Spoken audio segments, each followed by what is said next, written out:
Las primeras herejías negaron menos la divinidad de Jesucristo que su humanidad verdadera, docetismo gnóstico. Desde la época apostólica, la fe cristiana insistió en la verdadera encarnación del Hijo de Dios, venido en la carne. Pero desde el siglo III, la Iglesia tuvo que afirmar frente a Pablo de Samosata en un concilio reunido en Antioquía que Jesucristo es Hijo de Dios por naturaleza y no por adopción. El primer concilio ecuménico de Nicea en el año 325 confesó en su credo que el Hijo de Dios es engendrado, no creado, de la misma substancia que el Padre, y condenó a Arrio, que afirmaba que el Hijo de Dios salió de la nada y que sería una substancia distinta de la del Padre. La herejía nestoriana veía en Cristo una persona humana junto a la persona divina del Hijo de Dios. Frente a ella, San Cirilo de Alejandría y el Tercer Concilio Ecuménico, reunido en Éfeso en el año 431, confesaron que el Verbo, al unirse en su persona a una carne animada por un alma racional, se hizo hombre.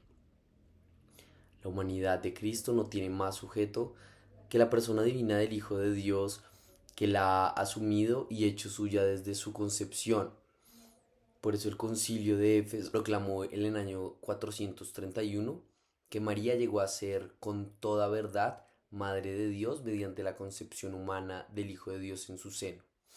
Madre de Dios no porque el Verbo de Dios haya tomado de ella su naturaleza divina, sino porque es de ella, de quien tiene el cuerpo sagrado dotado de un alma racional, unido a la persona del Verbo, de quien se dice que el Verbo nació según la carne.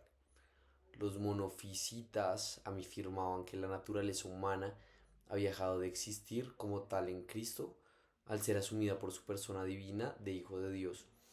Enfrentado a esta herejía, el Cuarto Concilio Ecuménico en Calcedonia confesó en el año 451.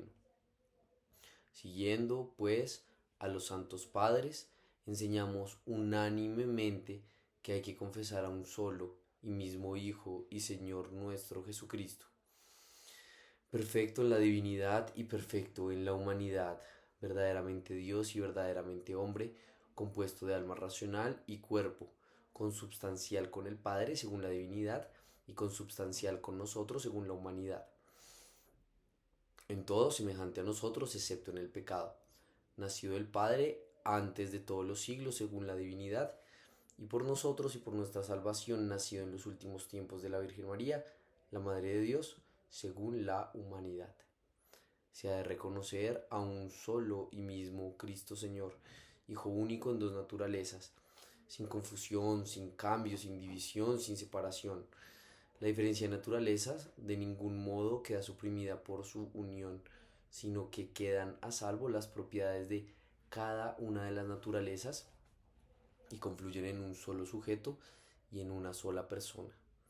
Después del concilio de Calcedonia, algunos concibieron la naturaleza humana de Cristo como una especie de sujeto personal. Contra estos, el quinto concilio ecuménico en Constantinopla en el año 553 confesó a propósito de Cristo: no hay más que una sola hipóstasis o persona, que es nuestro Señor Jesucristo, uno de la Trinidad. Por tanto, todo en la humanidad de Jesucristo debe ser atribuido a su persona divina como a su propio sujeto, no solamente los milagros, sino también los sufrimientos y la misma muerte. El que ha sido crucificado en la carne, nuestro Señor Jesucristo, es verdadero Dios, Señor de la gloria y uno de la Santísima Trinidad. La Iglesia confiesa que así que Jesús es inseparablemente verdadero Dios y verdadero hombre, Él es verdaderamente el Hijo de Dios que se ha hecho hombre y nuestro hermano, y eso sin dejar de ser Dios nuestro Señor. Sin dejar de ser lo que era, ha asumido lo que no era, canta la liturgia romana. Y la liturgia de San Juan Crisóstomo proclama y canta: oh Hijo unigénito y Verbo de Dios, tú que eres inmortal, te dignaste para salvarnos tomar carne de la Santa Madre de Dios y siempre Virgen María. Tú, Cristo Dios, Sin sufrir cambio te hiciste hombre y en la cruz con tu madre venciste la muerte.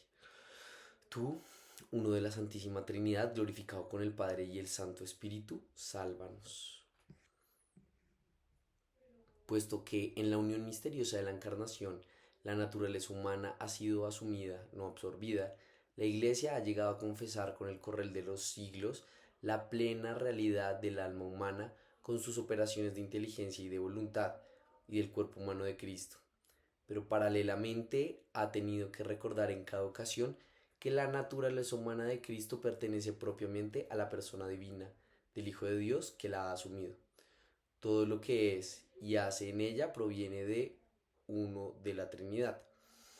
El Hijo de Dios comunica, pues, a su humanidad su propio modo personal de existir en la Trinidad.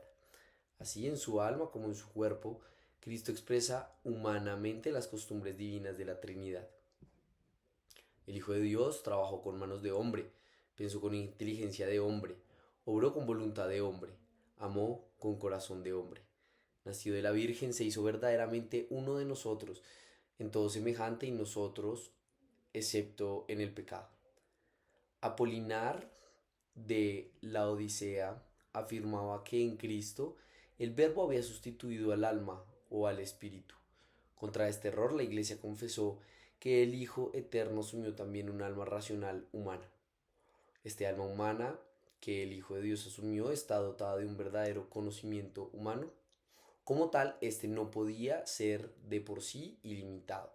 Se desenvolvía en las condiciones históricas de su existencia en el espacio y en el tiempo. Por eso el Hijo de Dios, al hacerse hombre, quiso progresar en sabiduría, en estatura y en gracia, e igualmente adquirir aquello que en la condición humana se adquiere de manera experimental. Eso correspondía a la realidad de su anonadamiento voluntario en la condición de esclavo.